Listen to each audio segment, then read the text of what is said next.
Hello everyone. Tonight we are stepping into the soot-streaked, blister-baked life of a blacksmith's apprentice in 1831. You won't be sipping tea or sketching in a notebook by candlelight. No, you're waking up to the deep, violent breath of fire and the endless clanging of iron on iron. Welcome to the forge. So, before you get comfortable, take a moment to like the video and subscribe, but only if you really like what I do here. Feel free to post your city and the local time so I know who else is up at this ungodly hour dreaming of a gentler past. Now turn off the lights, maybe turn on the fan for some soothing noise, and let's get started tonight. It's still dark. The stars haven't even blinked out yet. And already the forge groans awake. You stir under a musty wool blanket, limbs stiff from yesterday's labour. Your hands are raw. You barely remember what it's like to stretch without pain. As you swing your legs over the side of your straw mattress, more hay than mattress really, the air hits you warm, metallic and thick. The forge never sleeps. It just waits. You shuffle across the cold stone floor boots, heavy from yesterday's soot. There's no wash basin, no morning tea. Just the bellows still crackling with leftover embers from the night before, and a faint orange glow that flickers like a demon's grin. The blacksmith master, old Jonas, he's already there. Of course he is. Hasn't missed a morning since Napoleon was alive, or so he says. You've never dared ask. Lazy legs, he mutters without looking at you. Coal ain't gonna breathe itself. You grab the iron poker jab at the embers. They cough smoke in your face. Your eyes water. Your throat burns. Good morning, sunshine. The sound of hammer meeting iron echoes from the back wall. It's rhythmic, almost hypnotic. Ting, ting, clang, ting, ting, clang. You'll hear that rhythm in your dreams and your nightmares. Today you're on bellows duty. Again. Which means you'll be working your whole body like a lever pulling and pushing to keep the fire fed. If the fire dies, so do your chances of earning your stripes. Your arms start to ache 20 minutes in. It's a full body grind. Legs, planted spine, locked arms pumping. Your shirt sticks to your back from the heat. And you haven't even touched metal yet. The forge spits, sparks fly. A few land on your sleeve, but you slap them out before they eat through the fabric. You'd scream, but that's wasted breath. Blacksmith apprentices don't scream, they toughen up. That's the rule. You glance outside. It's barely dawn. The street's empty except for a chicken or two pecking in the dirt. Somewhere nearby, someone's child is crying. Somewhere else, someone is probably still dreaming. But you're cranking hell into life. There's something strange about this fire, something almost alive. Historians still debate whether blacksmiths saw their craft as sacred work or simply survival. But one thing's certain: by the time you're done with this job, your body will know every inch of this forge by blister, by burn, by bone-rattling repetition. Faster. Jonas growls, tossing a horseshoe into the coals. I want it red as Mars before breakfast. And you haven't even eaten yet. Just when you think your arms will fall off, Jonas takes over the bellows. He doesn't even break a sweat. It's like his bones are made of iron too. Watch, he says, lifting the horseshoe with long iron tongs. See the colour? That's what you want. You give me anything duller than that, and you'll be chewing nails for supper. You nod, but you're already dizzy from the heat. You swear the forge is spinning. The room tilts ever so slightly, like you've been on a ship too long. There's no ventilation in here, unless you count the hole in the roof that's supposed to let smoke out, but mostly just lets rain in. You wipe your forehead.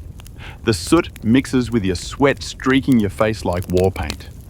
You look like something between a soldier and a ghost. Wake up, Jonas snaps, catching you staring. You're not here to think. You're here to work. So you do.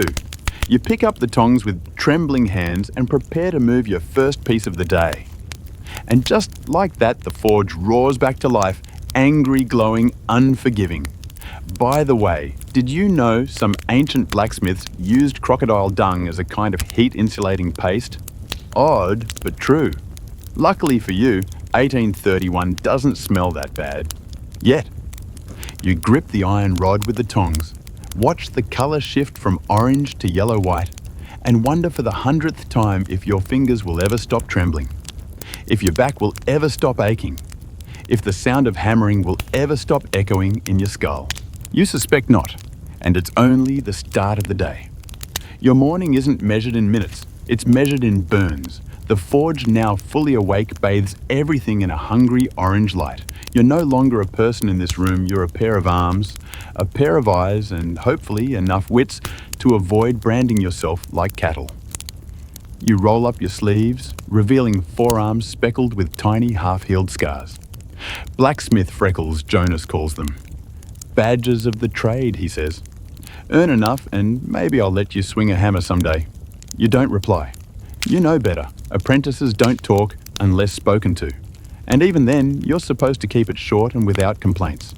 Your job now is to keep the coals hot, sort the scrap clean, the tools, and most terrifying of all, prepare the anvil station. That's where Jonas works his magic.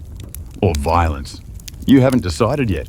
Apprentice means useful, he mutters at you once as you nearly trip over a bucket of nails. Not accident waiting to happen. You're 12 years old, maybe 13. You're not sure because no one in your family kept a proper record. But you do know you're strong enough now to pump the bellows without crying, and that means you're ready for pain. Every apprentice in the village says the same thing. You don't survive blacksmithing by being smart. You survive by being durable. You haul a sack of coal from the back, and it feels like carrying guilt itself, dense, black and endless. The dust coats your arms. Your nose itches. You sneeze, but quietly. Jonas hates loud noises besides his own. As you pour the coal, some spills onto your foot. No one helps you clean it. You just pick it up. Keep moving. There's a rhythm to it all. Pour, pump, wipe, burn, breathe. Repeat. Jonas slams down a red-hot iron rod onto the anvil and the entire room rings like a cathedral bell. Your ears hum. Again. Another slam, another echo. Keep your eye on the colour, he says. Iron's like bread dough. Too cold and it cracks. Too hot and it melts. You nod and pretend you understand. You don't. But one mistake and you're out, maybe even out cold, if Jonas is in a mood.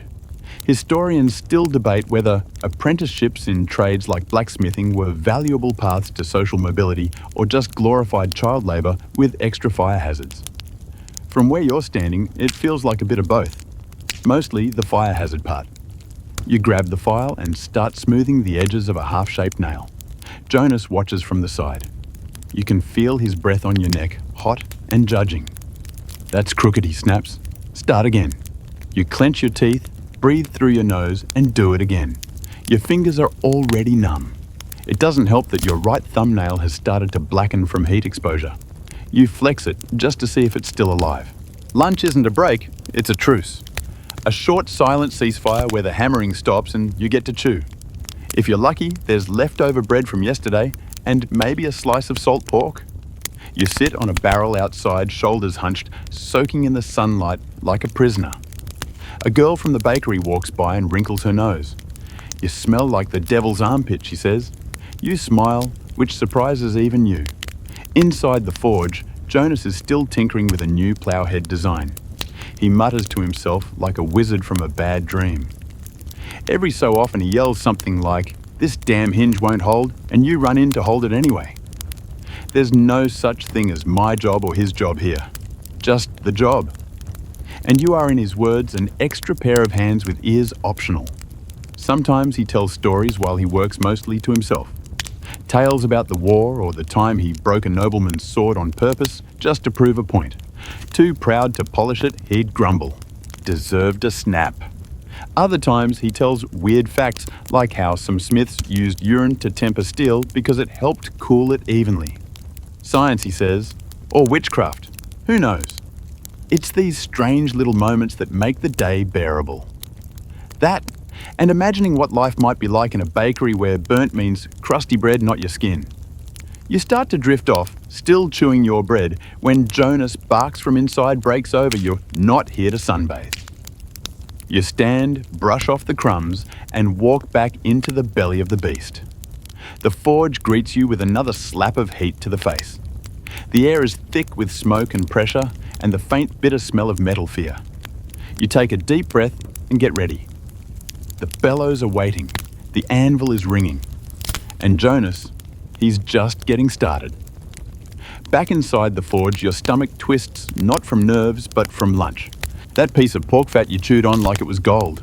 It's sitting heavy now, mixing uneasily with the smell of scorched iron and coal dust. You can still feel the grit between your teeth. It's always there. It never leaves. The soot has become a seasoning, and your fingers are flecked with ash that no amount of spitting and rubbing will clean. You sit on a crooked stool near the back wall, right next to the tool rack. Your job now: organise the master's hammers by feel, not size, not shape, feel. Apparently, each hammer has its own voice, and Jonas swears he can hear the difference. Give me the stubborn one, he calls out without turning. You hesitate. Not the big one, the stubborn one, he repeats louder. You hand him the third from the left. He doesn't even look. Just swings and the hammer sings. Metal shrieks, sparks leap. Good, you're learning. You're not sure if he's complimenting you or the hammer. This is how you spend the next hour passing tools, adjusting clamps, wiping sweat, and trying not to let the sharp ends of half-finished nails bite your palms as you gather them by the handful. Your hands. Let's talk about them. They're no longer your own. They belong to the forge now. The skin has thickened like hide. Blisters don't pop anymore. They simply grow tired and retreat into calluses. And then there's the fingers raw burnt and always throbbing. You get a splinter from a crate of coal and ignore it. There's no time for splinters. There's no time for anything. Pain is a background noise now, like the wind or the hammer. Hold this, Jonas says, and without thinking, you grab a piece of cooling iron. It hisses against your calloused palm. You flinch. Idiot, use the tongs. You bite your tongue. You want to cry, not because it hurts. It does, but because you knew better. You knew, and still. You drop the iron into the water barrel. It shrieks like a banshee. Steam erupts into your face, coating your skin in hot dew. For a second, you disappear in the fog. Historians still debate whether blacksmiths were seen as craftsmen or just muscular machines in human form. From your vantage point, there's not much of a difference. You shuffle back to your stool, still steaming slightly, and reach for the wire brush. Time to clean the horseshoe Jonas just finished. You scrub like your worth depends on it, which in some ways it does. Now and then you hear voices outside, the sound of the town going about its day. The school bell rings, someone's dog barks. You even catch the clop-clop of hooves and the gossip of cart drivers. I heard Martha's boy lost 2 fingers to the millstone, one says. You look down at your own hands, still intact barely. Inside the forge is growing darker, but not quieter. It's mid-afternoon now, and the heat has settled like a second skin. Even Jonas has sweat pouring from his temple. That's when he pulls out the fancy work door hinges for the mayor's house. These gotta be smooth, he says, pointing a thick finger at you. No nicks, no dents, no stories. This is your first time helping with decorative work. Usually you're on brute duty. But Jonas hands you the finer file, the one he sharpens with whetstone and curses. Carefully warns, scratch it and you're eating ash for dinner. You work in silence. File breathe. File wipe. The hinge begins to shine, reflecting the glow of the coals. You imagine it hanging on a door, untouched by soot or fire, gleaming like it was made by someone with soft hands and clean fingernails. But that's not your life. That hinge will be beautiful, sure, but you will not. Outside the forge, you hear a child's laughter. You blink. You can't remember the last time you laughed. Not really. Not with your chest, not without pain. You think of your siblings, if you still had them, if they weren't scattered across farms and factories by now. You wonder if they remember you. Then Jonas slaps the table. Done yet? You nod. Good. Now, back to the real work. We've got 2 wagon axles coming in before sunset and you're on prep duty. You groan inwardly. Wagon axles mean more soot. More soot means more pain. But you nod again, grab your gloves and shuffle over to the slag heap. You're halfway through sorting out the iron scraps when a rat darts past your foot. You yelp. Jonas chuckles. Big tough blacksmith scared of a little rat. You scowl but say nothing. You're too tired to fight, too tired to care, too tired to be anything but exactly what he needs you to be: quiet, useful, and burning. By the way, did you know that in ancient Rome, blacksmiths were sometimes associated with magic and feared for it? You start to wonder, is this forge cursed, or are you just imagining it? The sun begins to dip. Shadows stretch across the floor. You can barely keep your eyes open. Your fingers still hum from the vibrations of the file. Your stomach growls again, but there's no time for that now. You're not done. Not even close. The hammering starts again. Because of course it does. You grip the tongs like they're an extension of your body, your arms now working more on instinct than thought. You're shaping horseshoes this time, basic work, Jonas says, but it's not the shape that gets you. It's the repetition, the sameness, over and over again, the same arc, the same pressure, the same heat. And still, every shoe feels different. Metal's got a mood, Jonas mutters. You don't read it right, it'll warp on you like a liar's story. You wonder if that's what you're becoming, just another warped version of a boy who once dreamed of learning a trade and becoming something useful. Except this isn't learning. This is surviving.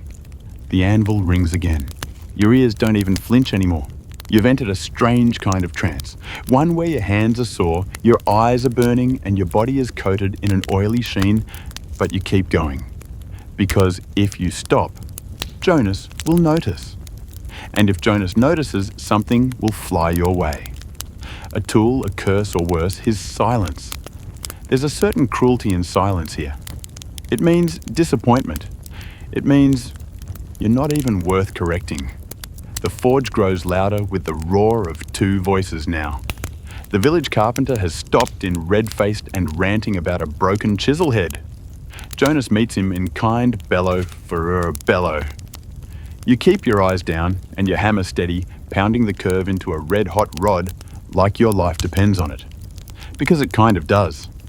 Historians still debate whether young apprentices in trades like these were truly gaining skills or just serving out a slow sentence of servitude.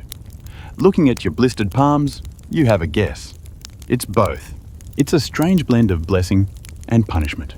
The carpenter finally leaves redder than he arrived, and Jonas returns to his place beside you. You're watching, he growls. You nod. Of course you're watching. He shows you how to cheat the curve, a little twist of the wrist that makes the shoe set just right on a horse's hoof. It's subtle. It's genius. It's surprisingly beautiful. For a second you forget the pain. You forget the sweat. You just watch the metal transform beneath his hands, shifting from stubborn rod to smooth arc, with a few well-placed hits and that tiny magic twist. And then it's your turn. You grip the rod. You place it on the anvil. You raise the hammer and miss the sweet spot completely. Clang! Jonas winces like you hit his knee, not the anvil. Again he barks. Do it right or don't do it at all. You try again. This time you land the blow, but the curve's wrong. You forgot the twist. You always forget the twist. 3 more tries. 3 more failures. Enough, he snaps. Give me that. He finishes it in 2 strikes. You say nothing. You just walk back to the bellows. The fire always welcomes you back like a jealous friend. Warm, relentless, a little too eager to swallow you whole. You work in silence for a while, just you and the fire and the sound of hammering in the distance. Until Jonas, without looking at you, says, "You're getting better." You freeze. Was that praise? You blink. Maybe the heat is messing with your ears. But no, he says it again. You're rough, but you're not useless. That's as good as a hug from Jonas. Maybe even better since he smells like dead embers and old boots. You don't smile. You don't say thank you. You just nod and keep working. Because now, you really can't mess up. The rest of the afternoon passes in a haze. You hammer, you scrub, you burn yourself again just a little. And at some point you realize your body has stopped caring. The pain is just another sensation. The forge has swallowed you whole. At some point, the town drunk stumbles into the doorway. "Jonas, you old goat." He slurs, you wince. The man reeks of something between mouldy bread and expired cider. His eyes barely focus on anything, and he tries to lean on a barrel that doesn't support him. He collapses into a heap and starts laughing. Jonas doesn't even flinch. "Give him a nail," he says to you, so he has something sharp to sit on. You obey. Carefully. You hand the man a bent nail, and he thanks you like you gave him a bottle of wine. "Much obliged," he mumbles. Then he stumbles off. You glance at Jonas. He shrugs. Better than him asking for credit. By the way, did you know that blacksmiths in some cultures were believed to have divine powers? Something about shaping metal from fire was seen as godlike. Looking at Jonas now in the glow of the forge with soot smeared like war paint across his face, you kind of get it. You clean up the mess, restack the tools, and return to your spot. The forge is quieter now, but your ears still ring from earlier. That's normal. They always ring. They probably always will. "Get ready," Jonas says. "Evening's coming. We're not done yet, and neither are you." You'd think the sun going down would mean rest. You'd be wrong. Evening in the forge doesn't bring silence, it brings maintenance. It's like the day has been one long storm of chaos, and now you're left to clean the wreckage before tomorrow brings a new one. Your shirt is plastered to your skin. Your hands, caked in coal dust, now carry the faint metallic sting of blood. You've got a nick on your knuckle that won't stop weeping. But you can't stop either. Jonas is crouched near the back wall, sharpening a chisel like he's about to go to war with the wood gods. "You finished stacking the slag?" he asks, still not looking up. You haven't, so you do. You haul the bucket of cooling waste metal, what's left after the fires devoured everything useful, and dump it onto the pile out back. It smokes faintly, like even the leftovers of this job are too stubborn to die quietly. By now, the sky has turned a pale, bruised blue. A few stars start to prick through the dusk. You wonder how many days you've been doing this, and weeks, months. Your body remembers more than your mind does. Each bruise is a calendar, each scar a tally. Back in here, Jonas shouts, "I need your eyes." You drag yourself inside, wipe your forehead with the inside of your elbow to avoid getting more ash in your eyes, and look over his shoulder. He's pointing at a cracked wagon wheel, twisted and splintered where it shouldn't be. "Help me pop the rim," he says. You blink. He shoots you a look that freezes your spine. With the crowbar genius. Right, the crowbar. You wedge the iron between the rim and the wood and push with everything you have. Your boots slip on the dirt floor. Your shoulders groan. But the wheel groans louder and finally gives. Jonas nods. Good, that's it. No praise, no high five, just good. The next 2 hours are a blur of odd jobs. Filing down broken iron fence pieces, reheating old nails for reuse, cleaning soot from the vice grips. You don't sit, you barely speak. You just move. And sweat. And try not to think. But of course you do think. You think about what your life might be if you weren't here. What if your uncle hadn't volunteered you for the apprenticeship? What if your mother had said no? What if you'd been born into bread, not iron? You imagine yourself in a bakery flour in the air instead of ash-warm loaves on wooden racks, maybe even music playing in the street. Instead, you're dodging flying embers as Jonas pounds out the last nail of the day. A chunk of glowing slag misses your cheek by half an inch. "Watch yourself," he barks. You almost say something. But what's the point? Historians still debate whether working-class trades like blacksmithing offered stability or simply prolonged survival. But as far as you can tell, you're surviving inside a volcano that swears it's your friend. The air has thickened. The forge's fire dims slightly. Jonas is letting it die for the night finally. The glow retreats like an animal crawling back into its cave. "Don't think we're done," he says. "There's cleaning to be done. Tools to oil. Ashes to dump." Of course there is. You grab the oil can and start rubbing down the hammer handles. The wood is splintered in places, soaked with decades of sweat. You wonder how many apprentices came before you. How many quit? How many didn't get the chance? You hear footsteps outside, slow, deliberate. A customer. At this hour, a man steps in, cloaked and slightly hunched. He doesn't speak, just pulls a dagger from his belt and places it on the bench. The blade is chipped. The hilt is wrapped in frayed leather. Jonas doesn't flinch. He just nods. Tomorrow. The man nods back and walks out. You swallow. There's something about the silence that follows that makes the air feel thicker. Don't ask, Jonas says. You don't. By the way, did you know that in some towns, blacksmiths doubled as informal surgeons? Their tools were sharp, their hands steady, and their forges sterile enough if you didn't mind screaming. Fortunately, Jonas has never asked you to assist with that. Yet.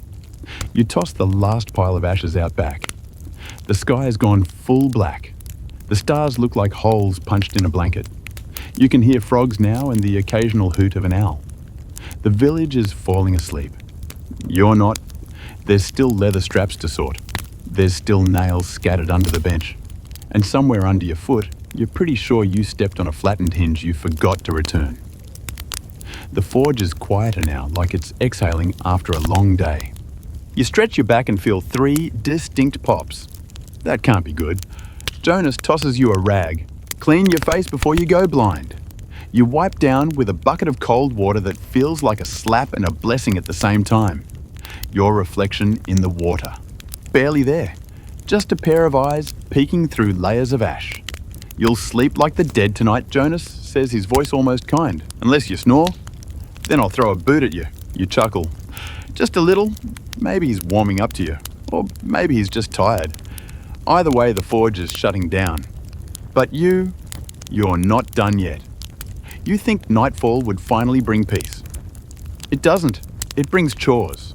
Because in 1831, being a blacksmith's apprentice means you don't sleep when the hammer stops. You sleep when every last corner of the forge has been scrubbed, sorted, and silenced. And even then, only if Jonas says so. Right now, you're on tool duty. That means polishing the tongs, oiling the hinges, sorting the nails, and finding that one file Jonas swears he saw earlier, but somehow managed to vanish like a magician's coin. You crouch near the corner workbench. Dust, scraps, and bent nails litter the floor like metal confetti. Your knees pop with every squat. You're not sure if that's just exhaustion or the sound of your joints waving a white flag. You find the missing file under a pile of half-finished horseshoes. You hold it up. Jonas grunts. About time. That thing's older than me. You want to ask how that's possible, but you don't. You've learned to keep your sarcasm internal. Instead, you just get back to work moving, like someone whose muscles have memory, but no motivation left. Your fingers are stiff, and your grip feels loose, like your body's reminding you, hey, we were not designed for this. The forge has gone quiet, save for the occasional groan of the cooling metal and the dull clinks of your cleaning. The fire, once a roaring beast, is now a slumbering dragon in the corner, still dangerous, but half asleep. Jonas pulls up a stool and starts wiping down his bigger hammers. He doesn't talk. You don't talk. But the silence between you feels different now. Less like punishment, more like understanding. Then he speaks. You know, my first master used to throw horseshoes at me when I messed up. You glance over wide-eyed. Broke a tooth once, he adds casually. Didn't grow back right. He grins. The tooth in question juts forward like a rebellious cousin. I swore I'd never be that kind of teacher, he says. You raise an eyebrow, but wisely say nothing. He chuckles. What, I haven't thrown anything at you. Fair point. You both return to your tasks. The forge creaks with age. The wind slips through the cracks in the wall, bringing in the faint scent of manure and damp hay from the stables nearby. Outside, the village is asleep. The kind of sleep you envy, deep, simple, undisturbed by red-hot iron or the fear of burning your eyebrows off. Your stomach growls. Again. You haven't eaten since that miserable pork fat. And now, with the adrenaline gone and the fire fading, the hunger hits harder. You'd trade a week's wages for a roasted potato. Maybe even 2. You start sweeping the floor. It's a miserable job. The ash is thick, clumpy, and absolutely determined to stay. You push it into piles, then into buckets. Every sweep kicks up a ghostly cloud that dances in the dying light. By the way, did you know that some blacksmith shops used to bottle their forge ash to sell as lye for soap making? That's right. Even your suffering has resale value. You're almost done when you hear a faint knock at the door. Not a pound, not a shout, just a knock. Soft, deliberate. You and Jonas freeze. It's late, he says. You nod. No one knocks after dark unless it's trouble. Or secrets. Or both. Jonas grabs a wrench just in case and creaks the door open. A girl stands outside. She's maybe 16, wrapped in a brown shawl, holding a broken cooking pot. Sorry to bother, she says softly. My ma burned the handle off this morning. Said to ask if you could fix it. Jonas squints. Tell your ma I'll have it tomorrow. She nods, eyes darting past him to you. You freeze. Her gaze lingers. You blink, unsure whether to smile or apologise for your face being 70% coal dust. All right then, Jonas says and gently closes the door. He sets the pot aside. Women don't usually come here, you say. He shrugs. Not unless the men are drunk or dead. That girl's mother is both. You don't ask which one. Jonas stretches his back with a crack that sounds like a branch snapping in a storm. You'll finish here, he says. I'm off to bed. You almost smile? Almost. But the moment he's gone, the forge feels colder, emptier. You're alone now with the heat ghosts, the creaking tools and your own exhaustion. You toss the last bucket of ash out back and return to your corner. Your bed. A pile of rags under the workbench. It smells like smoke leather and possibly onion. You can't be sure anymore. Your nose gave up hours ago.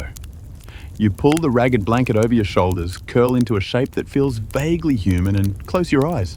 You don't dream of fire. You dream of flour. Your body wakes before your mind does. The roosters are still asleep, but your spine isn't at cracks like a dry branch as you shift under the workbench, curled in that strange shape your body has now accepted as bed. You blink, and it's still dark, but the kind of dark that's not quite night. More like a warning. Morning is on its way and it's bringing more pain. You push yourself up with a groan blanket slipping off your shoulder.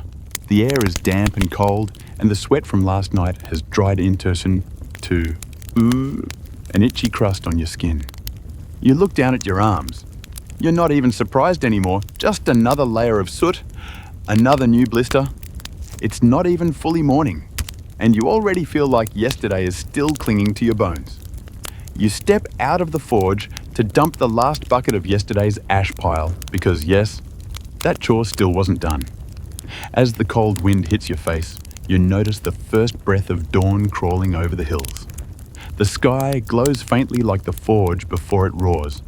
Back inside, Jonas is snoring softly from the loft upstairs like a dying bear with a sinus infection. You take a weird kind of comfort in that sound. The forge is quiet now, almost reverent. You use the moment to breathe, really breathe, for the first time in what feels like weeks. There's something oddly peaceful about being the only one awake. You're surrounded by silence metal and your own heartbeat. And then you step on a nail. You let out a hiss. Not a scream because you've trained that out of yourself by now, but a short, sharp breath through clenched teeth. Luckily, it didn't pierce skin. Just bruised your pride. You pick it up, toss it in the maybe salvageable pile, and limp back to your spot. Historians still debate whether apprentices in trades like yours ever truly recovered physically, emotionally, or even spiritually from the toll of their work. Judging by how your shoulders ache just from existing, you're guessing probably not. Later that morning, Jonas descends the stairs like a man who's fought a war in his dreams. He groans, scratches his chest, and mutters, "We've got 3 wagon axles, a pot handle, and a weather vane today. Guess which one matters?" You don't answer. He hates guessing games more than he hates dull chisels. The weather vane, he says. Mayor wants a rooster on it. Says it'll ward off storms. You blink. Roosters don't stop storms. He shrugs. Neither does his brain. You both chuckle. It's brief, but real. The morning starts in full force. You haul the iron rods in from the side shed. Your arms already aching from yesterday's work. You feed the fire. Pump the bellows. And by mid-morning, the forge is alive again, angry, noisy, and demanding. Jonas starts on the weather vane. You put on tool repair. Halfway through hammering a crooked wrench back into shape, the village priest stops by. He leans into the doorway. White collar, nearly grey with road dust.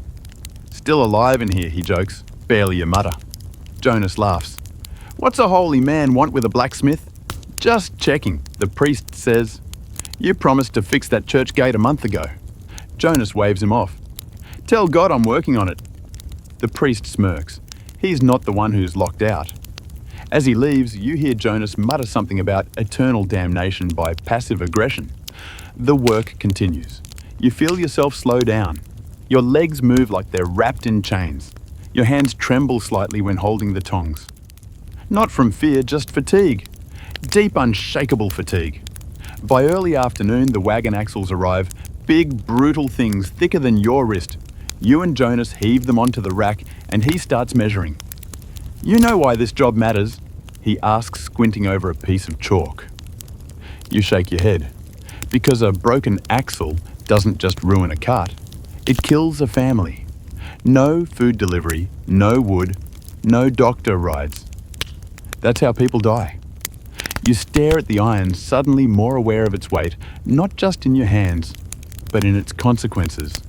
He hands you the chalk. Mark the spot. Get it right. You kneel down and trace the marks as carefully as you can. Jonas watches in silence.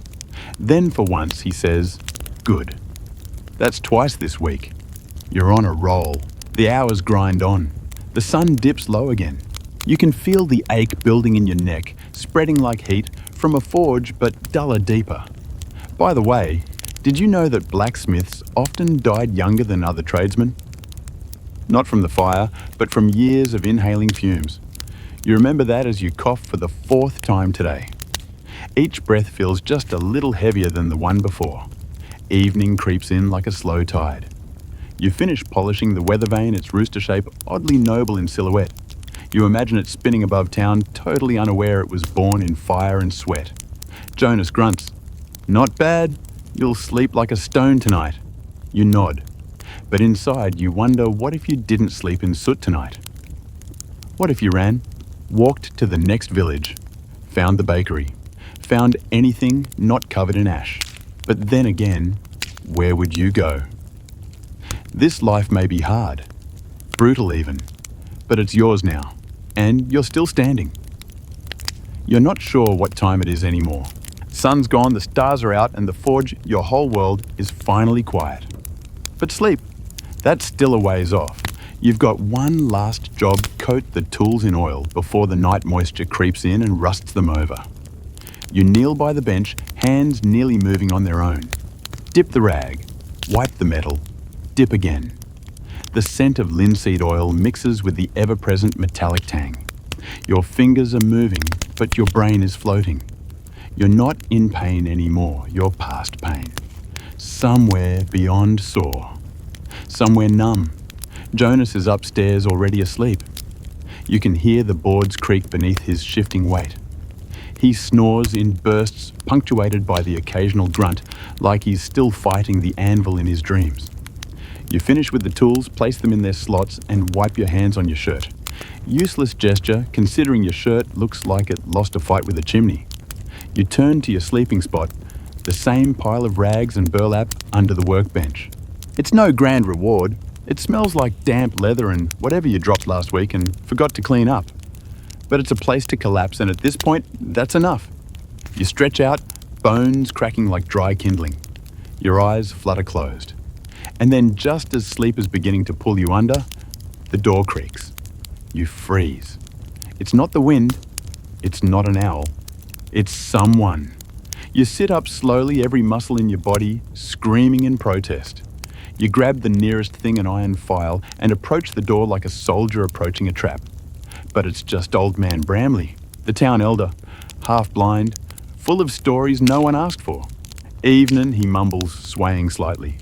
You open the door a little wider. It's late. He holds up a broken spade handle. "Figured I'd get in before the queue tomorrow." You blink. You could have waited. He grins. "Could have, didn't." You nod. Take the handle. Promise to fix it tomorrow. He leaves mumbling something about blacksmith boys, and better than I was at his age. You shut the door and sigh. Deep, long, heavy. Even at this hour, there's always one more thing. You drop the spade handle on the bench and collapse again into your rags. This time, you let your body go completely. You curl in. You close your eyes. The ringing in your ears fades into a low hum, like the forge still whispering in your dreams. Historians still debate whether the apprenticeship system created strong men or just broke boys in slow motion. You're starting to think it's both. You think of your mother briefly, of home, though even that feels like another life now. Would she recognize you? Would she scold you for the bruises or just cry at what this life has done? You never wanted to be a hero, you just didn't want to be hungry. Somewhere in the haze of drifting thoughts, you imagined the bakery again. The scent of cinnamon, the softness of dough, the warmth that doesn't sting. But then, a new sound breaks the silence.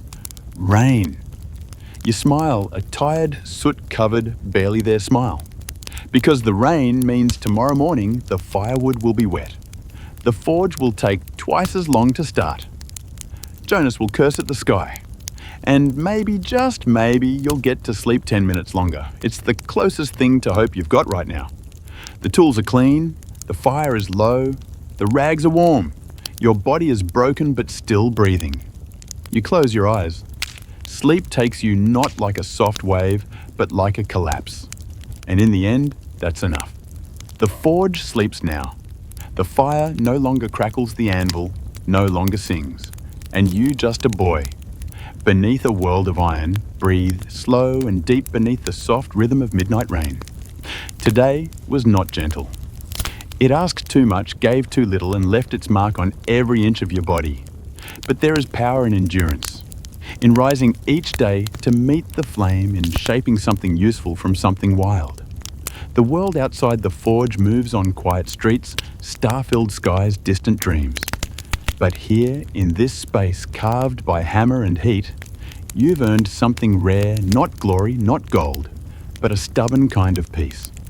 One forged through sweat and silence. As you drift into sleep, the ache begins to fade. The noise of the day softens, and in the distance, just on the edge of dreaming, you imagine laughter bread baking a sunrise that doesn't require pain to greet. But not yet. For now, you sleep.